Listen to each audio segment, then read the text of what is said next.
мы ведаем, усе, хто заложыўся, мы ведаем, хто такі Рушчыц, бо гэта наш земляк, і мы здаўна ганарымся тым, што маем дачыненне да такой выбітнай асобы.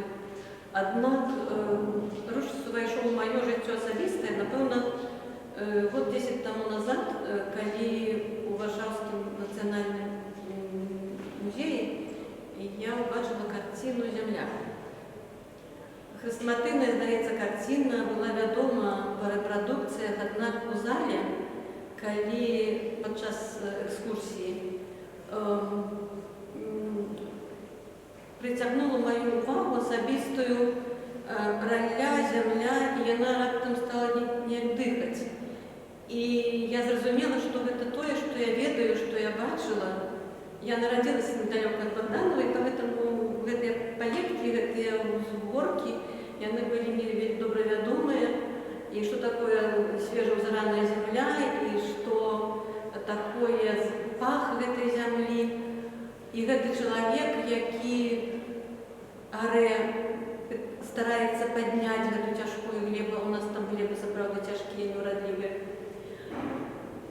І я не ведала, хто гэта, не то, што не ведала, но, напэўна, не задумвалася, потому што падчас экскурсіі, калі табе мільгаюць перад вачамі дзесятак другі карцін, то пачынаецца ўжо нейкая такая аўтаматычна не ўспрымаеш індывідуальна кожнае палатно. І вось я, як бы, здалося мне, што я гэта бачыла, што я гэта тое, што я ведаю.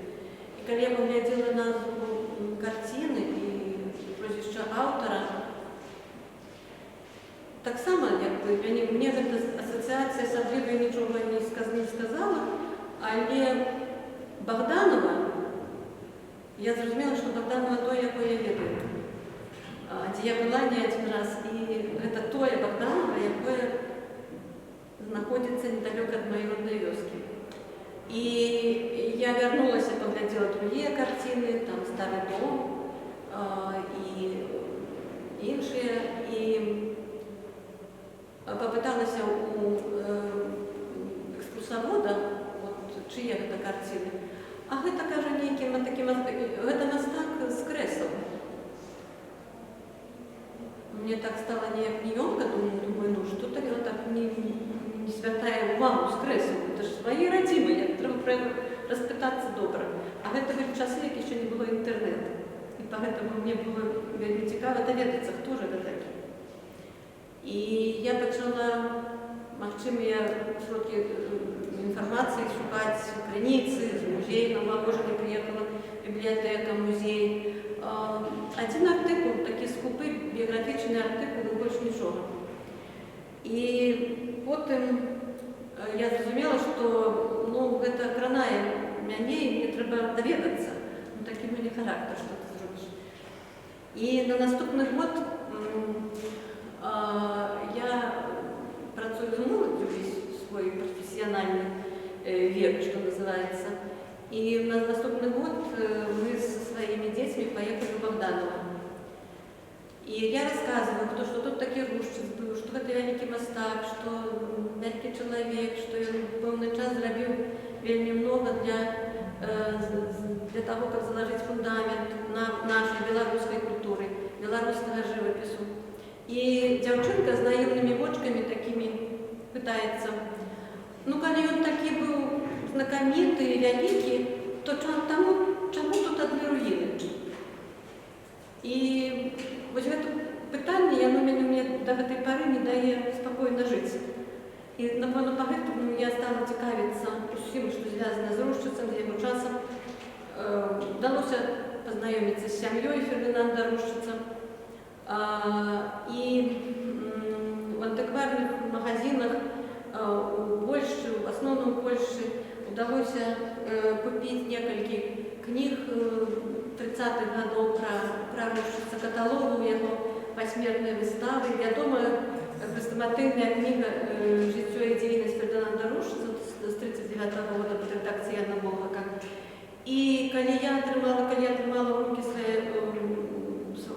трымала ў руках дзённікі і чытала гэтыя дзённікі, і чытаю да гэтай пары, я адкрываю Рушчыца кожны раз з іншага боку. И на сегодняшний день я могу сказать, что Рушчыц – это уже не просто захопление, это великий кавалак моего життя. Это то, чему я з задовольненнем присвячаю свой вольный час, свое и невольный час, потому что я бываю так, что я занимаюсь только этим. И не звертаю уваги ни на здоровье, ни на мороз, як сьогодні, ни на... И хочу сказать, что эта выстава, якую сьогодні маю щастя відвідати навідати у мастацкім музеі, для мяне это некий завершение певного этапа, потому что про это можно было только марить 10 годов тому назад. И Рушчыц у свой час, его дорога до Парижа займала, допустим, тыдзень. Бо ён ехаў праз Берлін, у Берліне жила яго сестра, і ён наведаў Париж у маладосці. А у наш час, можа пра гэта так смешна гаварыць, але у наш час Рушчыца дарога з Богданова до Парижа больш 10 гадоў. Потому что в 20-м году в Париже был обвешчен год Рушчыца, то есть на его юбилейное 150-годие 10 снежня 2020 года было занесено в спис памятных дат ЮНЕСКО, то можно сказать, что прогресс не на користь культуры.